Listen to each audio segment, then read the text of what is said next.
mag-relax. Sige, tara.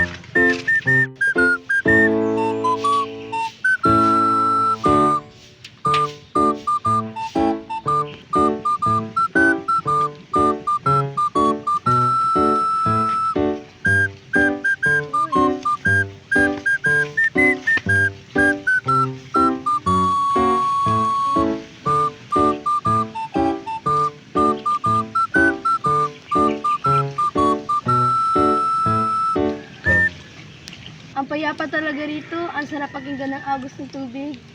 Oo nga.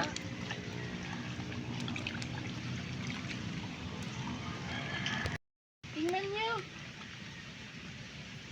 Halos kahapon umabot ang tubig sa sangan yan. Pero ngayon, mababa na ito. Oo nga, pansin ko rin yun. Bakit tumataas ang tubig sa ilog? Naniniwala akong may dahilan ng bawat pagbabago. Alamin natin. Siguro mas magandang pagmasdan muna natin ng mabuti.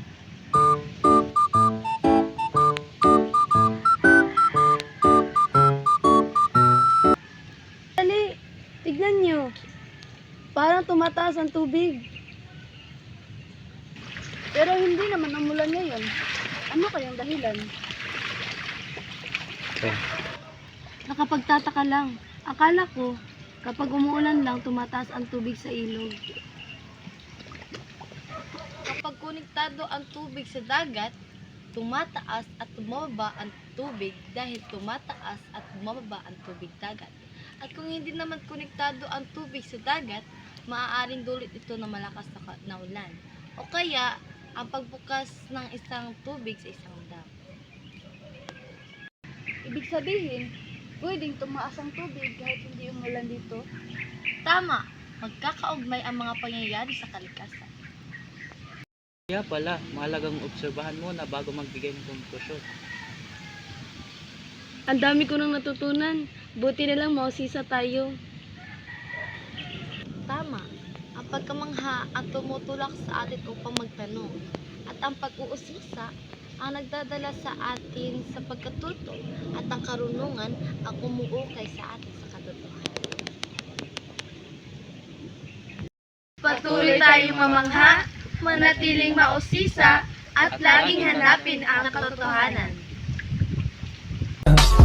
I just had to let you know you're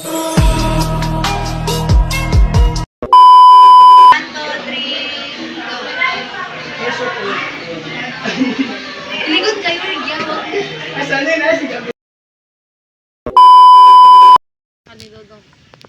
Palam-lam ra ko nila diri ah. Dito lagi.